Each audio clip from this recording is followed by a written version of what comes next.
흰 구름도 짜면 비가 된다. 하늘이 아름다운 것은 구름이 있기 때문입니다. 하늘에 구름이 없다면 하늘 자신조차 심심하고 지루할 텐데요.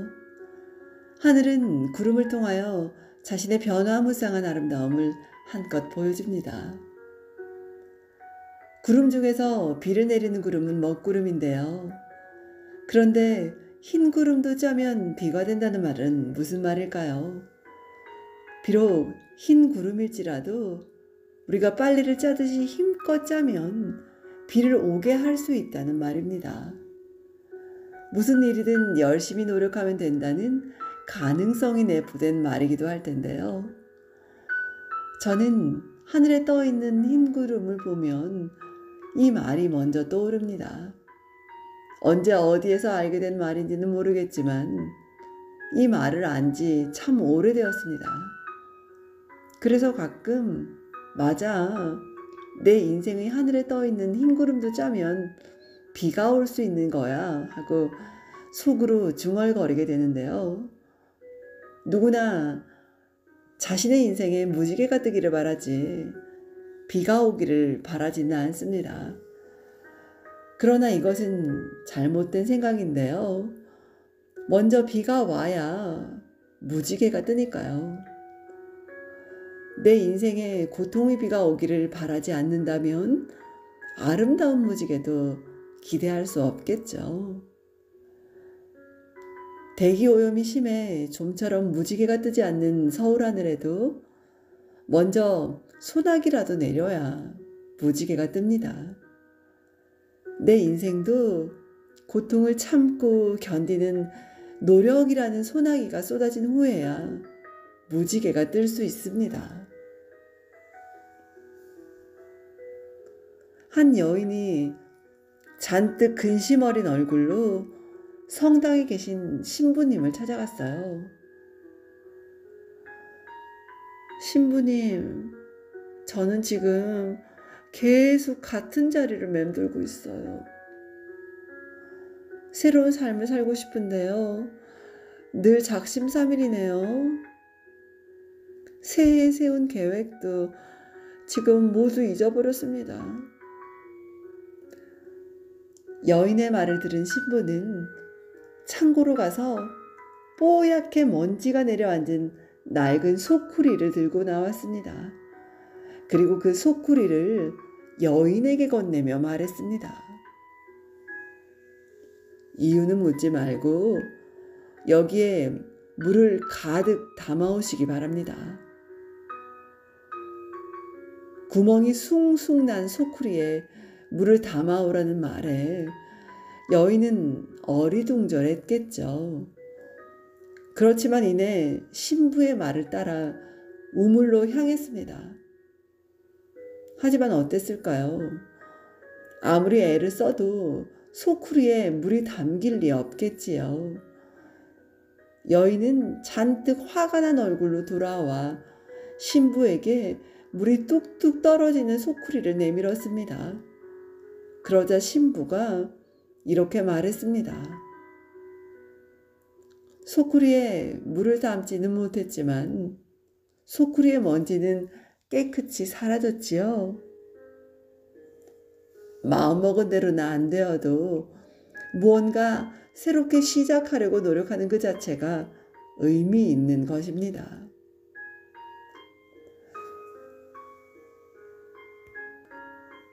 요즘 젊은이들을 보면 앞으로 무엇을 해야 할 것인가, 무엇이 되고 싶은가 하는 생각만 하고 행동하지 않는 경우를 가끔 봅니다.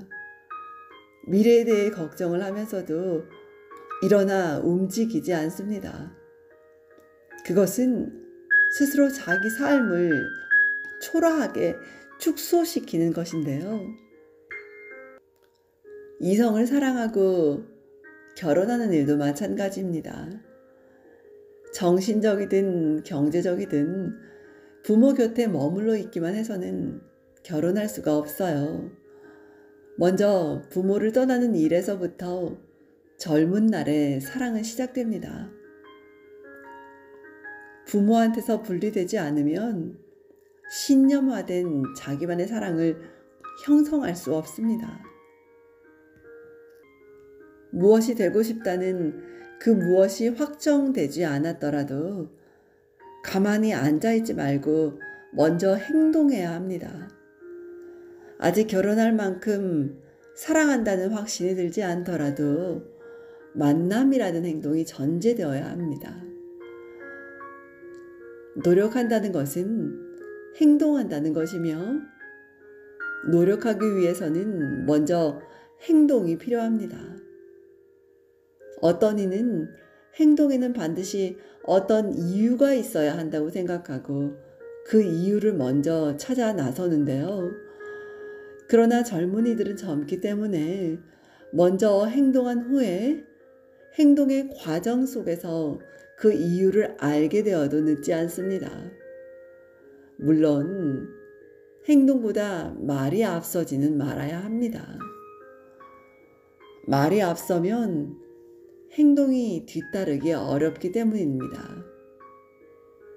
실천이라는 행동이 없는 말은 1000만 번 해도 아무 소용이 없습니다. 괴테는 태초에 빛이 있었다는 성경 말씀에 빗대어 태초에 행동이 있었다고 말했습니다.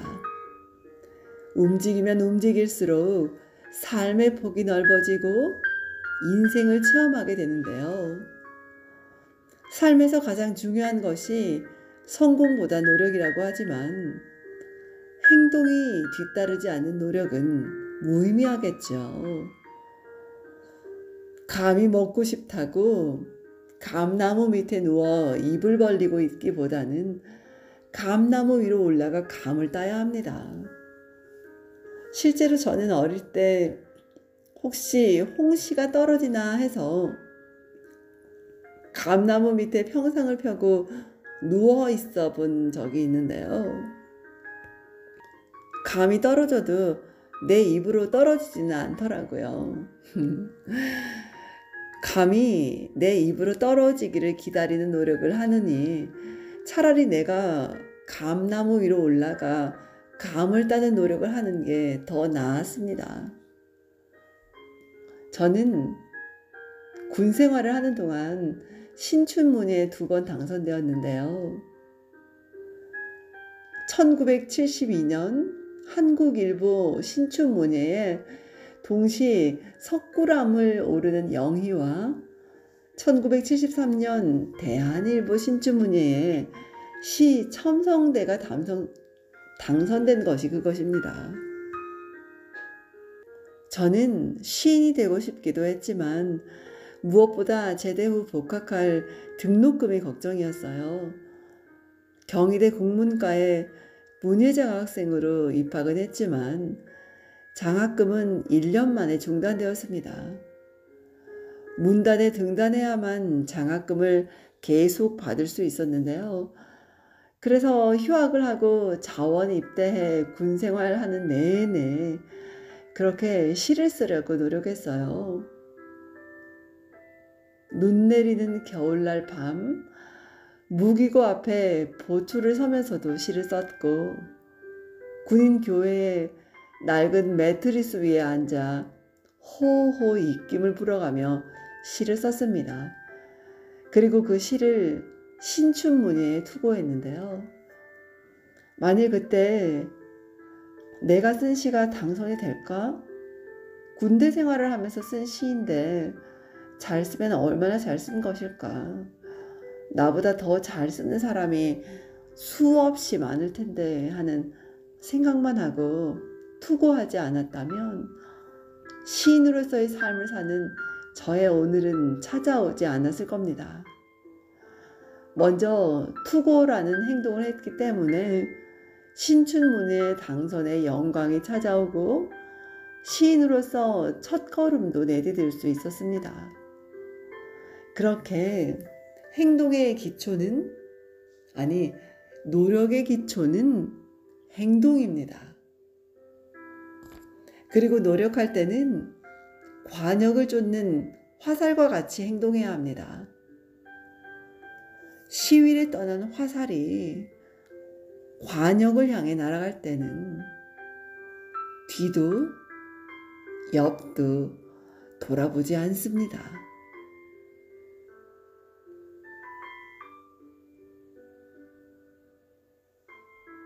흰 구름도 짜면 비가 된다라는 글을 낭독을 해보았는데요.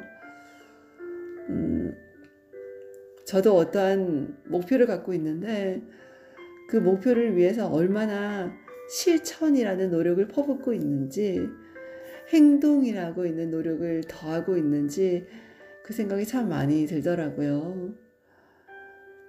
너무 큰 어떤 실천이나 변화를 기대하지 않고 아주 작지만 제가 그 목표를 향해 한 걸음 한 걸음 나아간다는 의미로 계속적으로 이렇게 행동을 해보는 저 엔다줌마가 되도록 하겠습니다.